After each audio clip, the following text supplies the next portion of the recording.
పరిస్థితుల్లో ఏ నాయకుడికైనా సరే, ఏ పార్టీకైనా సరే చాలా ఒక అస్తవ్యస్తంగా ఉండే పరిస్థితులు. దీంట్లో వీటన్నిటిని తట్టుకొని దానికి ఎలాంటి ఆలోచన విధానం ఉండాలి ఆ వ్యక్తికి అని చెప్పడానికి ముఖ్యమంత్రి గారు ఒకసారి ఆలోచించాలి.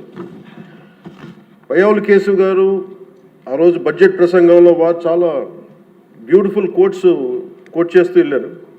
దాంట్లో ఒకటి రవీంద్రనాథ్ ఠాగూర్ గారు చెప్పింది, తాను నాటిన చెట్ల నీడలో తాను ఎప్పటికీ కూర్చోలేనని తెలిసిన భావితరాల కోసం చెట్లు నాటి వ్యక్తి జీవితం యొక్క నిజమైన విలువను అర్థం చేసుకున్నవాడు అన్ని విశ్వకవి రవీంద్రనాథ్ ఠాగూర్ గారి మాటల్ని ఇక్కడ ఆయన ఉటంకించారు అధ్యక్ష. ఇది వారిని ఎలా కంపేర్ చేశారంటే ఒక దూరదృష్టి, దక్షత, దార్శనికత ఉన్న గౌరవ ముఖ్యమంత్రి వారు చంద్రబాబు నాయుడు గారితో కంపేర్ చేసి చెప్పారు అధ్యక్ష. ఎందుకంటే మనకున్న పరిస్థితుల్లో ఉన్న పరిమితమైన వనరుల్ని, ఉన్న మానవ వనరుల్ని ఎంత సమర్థవంతంగా వాడుకోవాలి అని అనటానికి ఆయన దూరదృష్టి, ఆయన పరిపాలన దక్షత, అలాగే ఆయన దార్శనికత ఈ రెండు ఈ బడ్జెట్లో చాలా స్పష్టంగా ఆయన గైడెన్స్ కానీ వారి పయ్యావుల కేశవ్ గారితో కలిసి వారు దీన్ని తీసుకొచ్చిన విధానం కానీ మనస్ఫూర్తిగా గౌరవ ముఖ్యమంత్రి గారికి మనస్ఫూర్తిగా ఈ సభ తరపున వారికి అభినందనలు తెలియజేస్తాను. అండ్ ఈ ప్రభుత్వం దూరదృష్టి, దక్షత, దార్శనికత ఉంటే గత ప్రభుత్వం ధ్వంసం, విధ్వంసం, విచ్ఛిన్నంతో కూడిన ప్రభుత్వం. ఒకసారి ఎట్లా చెప్పాలి బడ్జెట్ మనకి ఏమేమి ఉన్నాయో ఒకసారి మీకు ప్రజెంట్ చేయడానికి అధ్యక్ష. మనకు వాళ్ళు వదిలేసి వెళ్ళింది 9.74 లక్షల కోట్ల అప్పులు అధ్యక్ష.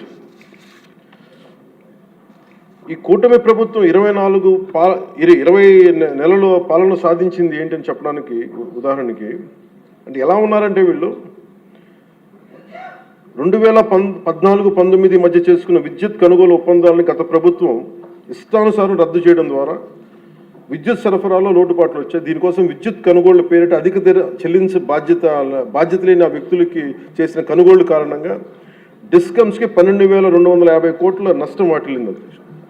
ఈ 5 ఏళ్ల అసమర్థ విధానాల కారణంగా విద్యుత్ పంపిణీ సంస్థలు దాదాపు 1.29 లక్షల కోట్ల మేర నష్టపోయాయి. ఈ భారాన్ని విద్యుత్ బిల్లుల రూపంలో మళ్ళీ ప్రజల మీదనే మోపారు. కూటమి ప్రభుత్వం వచ్చిన తర్వాత ఈ విధానాలను రద్దు చేసి ట్రూ అప్ ఛార్జీని పూర్తిగా ఎత్తివేయడమే కాకుండా రాష్ట్ర చరిత్రలో ఎన్నడూ లేని విధంగా ట్రూ డౌన్ పేరిట ప్రజలపై విద్యుత్ బిల్లుల భారాన్ని తగ్గించినారు. అలాగే వాళ్ళు చేసిన అప్పుల వల్ల, వాళ్ళ నిర్లక్ష్య అసమర్థ పాలన వల్ల, ఆర్థిక విధ్వంసం వల్ల రాష్ట్ర అభివృద్ధి 30 ఏళ్ళు వెనక్కి నెట్టవేయబడి ఇవేదో రుజువుల్లో చేయకుండా విమర్శ కాదు అధ్యక్ష.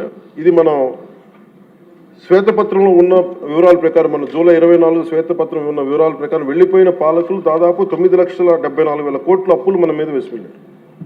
అందులో వివిధ శాఖల పరిధిలో పనులు చేయించుకుని కాంట్రాక్టర్స్కి, వెండర్స్కి వాళ్ళు చెల్లించకుండా వదిలి వెళ్ళిన అప్పులే 1,35,000 కోట్ల రూపాయలు ఉన్నాయి. అందులో కూటమి ప్రభుత్వం ఏర్పడిన తర్వాత 25,000 కోట్ల రూపాయలు ముఖ్యమంత్రి గారి నాయకత్వంలో అప్పులు తిరిగి చెల్లించగలిగాం అధ్యక్షుడు. నీటిపారుదల, రోడ్లు, భవనాలు, పరిశ్రమల శాఖల వారీగా ప్రాజెక్టుల కోసం మరో 37,000 కోట్లు విడుదల చేయడం జరిగింది.